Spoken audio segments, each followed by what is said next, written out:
சித்தர்கள்லாம் வந்து கடவுள் உன் தலையில் என்ன எழுதி வச்சிருக்காரோ அதுதான் நடக்கும், உன்னால் எதுவும் மாற்ற முடியாது அப்படின்னு சொல்கிறாங்க. ஆனால் ஜோசியருங்கெல்லாம் பரிகாரம் சொல்கிறாங்களே அதை மாற்றுறதுக்கு, அது என்ன காரணம், ஏன் சொல்கிறாங்க? சித்தர்கள் அப்படி சொல்லலைங்கிறது தான் உண்மை. உங்களோட புரிதல் தவறாக இருக்கிறது. விதித்தது விதிப்படி தான் நடக்கும் என்றால் ஒருவரும் இறைவனை வழிபட வேண்டிய அவசியமே இல்லை. இறைவனை வழிபட சொல்லி சொல்கின்ற மகான்கள், சித்தர்கள், ஞானிகள், உபன்யாசிகள் எதற்காக வழிபட சொல்கிறார்கள்னா, வழிபட்டால் நம்ம வாழ்க்கை மாறுங்கிறதுக்காக தான் சொல்கிறாங்க. ஸோ விதித்தது விதிப்படி தான் நடக்கணும்னு கட்டாயம் இல்லைங்கிறது தான் ஒரு உண்மை. அது மாறும். எதை கொண்டு மாற்றலாம் அப்படின்னாக, விதியை மதியால் தான் வெல்ல முடியும். விதியை மதியால் வெல்லலாம். எல்லாமே நம்ம சித்தர்கள் சொல்கிற டைலாக்லாம் சொல்கிறேன். விதியை வெல்ல முடியாது, உண்மைதான். ஆனால் விதியை மதியால் வெல்லலாம், ரெண்டாவது பாயிண்ட்.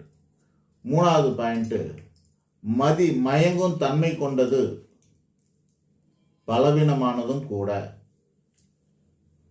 நாலாவது பாயிண்ட், மதி மயங்கும் போது விதி வேலை செய்யும். புரியுதா?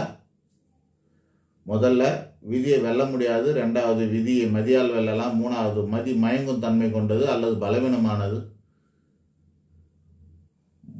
நாலாவது மதி மயங்கும் போது விதி வேலை செய்யும்னு சொல்கிறான். இவ்வளோதான். நம்மளோட வாழ்க்கை எதன் அடிப்படையில் ஓடுதுன்னா, உங்களுக்கு 2-3 உதாரணம் தரேன். ஒரு கார் எடுத்துக்கிட்டிங்கன்னா, அந்த காரில் 4 வீல் இருக்கும். விதி ஒன்று, மதி ஒன்று, காலம் ஒன்று, நேரம் ஒன்றுன்னு 4 ஐட்டம் இருக்குது. 4 4 வீலர்ஸ். இதில் எந்த வீல் பங்கமானாலும் பஞ்சர் ஆனாலும் நமக்கு ஓடுறது கஷ்டமாக தான் இருக்கும். நம்மளோட வாழ்க்கை ஓடுறது கஷ்டமாக தான் இருக்கும். இதில் நேரங்காலங்கிறது மாறக்கூடியது. நேரங்காலங்கிறது மாறக்கூடியது. மாறாதது விதி தான். இப்போ ஒரு பயணம் பண்ணுறோம். அந்த பயணத்துக்கு வாகனம் முக்கியமா அல்லது ஓட்டுநர் முக்கியமா?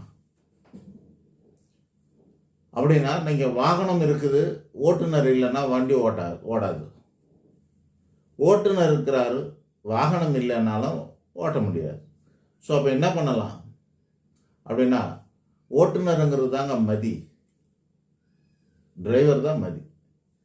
உங்களை எண்ணம் போல வாழ்க்கைன்னு சொல்கிறதுக்கு காரணமே அதுதான். விதி போல வாழ்க்கைன்னு சொல்கிறது ஒரு பக்கம் இருந்தாலும், எண்ணம் போல வாழ்க்கைன்னு சொல்கிறது தான்